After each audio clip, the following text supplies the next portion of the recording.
Continuamos ahora con las diferentes fases de la metodología de la indagación y vamos a comenzar por su inicio, el preguntar.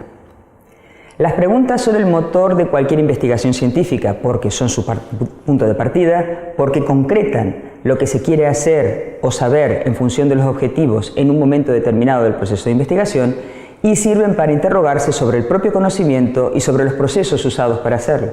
Sin embargo, formular buenas preguntas no es nada fácil. ¿Cuáles son las características que tendrían que tener las preguntas para usar la metodología de la indagación en clase? Primero, deben ser buenas preguntas, o sea, deben ser productivas y abiertas, deben estar centradas en la persona, deben ser formuladas en el momento adecuado y contextualizadas, deben ser significativas y que los alumnos las puedan responder, o sea, ubicarse en la zona de desenvolvimiento proximal, y deben estar correctamente formulados, o sea, deben preguntar lo que se quiere preguntar. Además, deben ser preguntas investigables, o sea, que se pueden responder con un proceso de investigación. Deben combinarse preguntas del qué, de tipo descriptivas, con preguntas del cómo y por qué, que son preguntas destinadas a explicar causas. Y por último, y fundamental, deben ser preguntas centradas y centrales para el modelo teórico que se está trabajando en el aula. ¿De dónde proceden las preguntas investigables? Las preguntas investigables proceden básicamente a partir de la observación. Imaginemos que están los niños haciendo burbujas de jabón y se observa que se ha pegado una burbuja a la mesa. Una pregunta que surge naturalmente es ¿por qué la burbuja no explota cuando toca la mesa? ¿O por qué las burbujas son de colores? ¿O por qué se juntan las burbujas? Además, las preguntas normalmente se refieren a dos ámbitos de investigación. Por una parte, puedo preguntar en el ámbito de los datos, de los hechos y de las evidencias. Preguntas de ese tipo serían: ¿en qué te basas para decir? ¿Qué te ha llevado a pensar que? ¿Cómo podrías comprobar esta idea? Sin embargo, las preguntas en el ámbito de las explicaciones o modelos teóricos corresponden al ¿cómo explicarías qué? ¿Qué te parece que pasará cuándo? ¿De qué depende qué? O sea, estamos buscando explicaciones.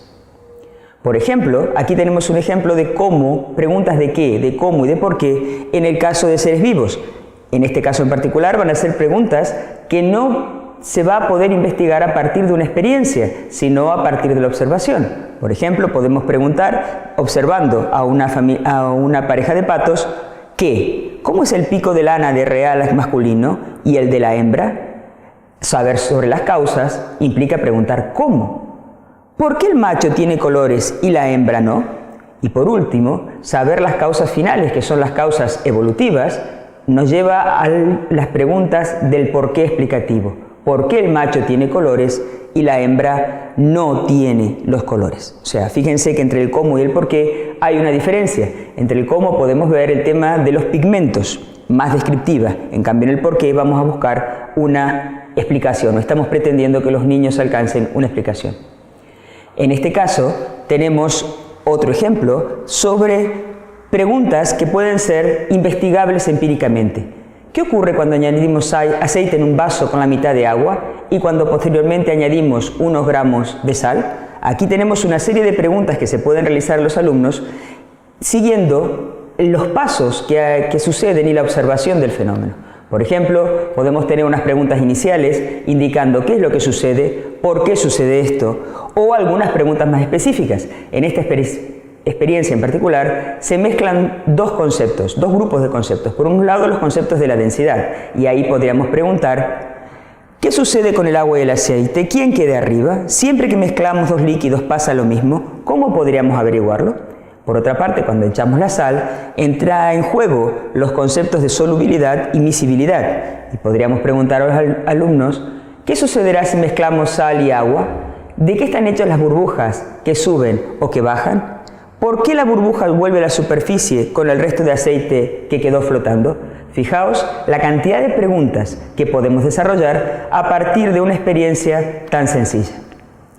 Normalmente, los problemas se encuentran en situaciones problemáticas, o sea, situaciones que son complejas y en las cuales hay que identificar cuál o cuáles son los problemas específicos que hacen que esa situación sea así. justamente esos problemas específicos van a ser los problemas que nos van a permitir realizar indagaciones. En las indagaciones, las situaciones problemas ideales son aquellas que emergen del cotidiano de los alumnos.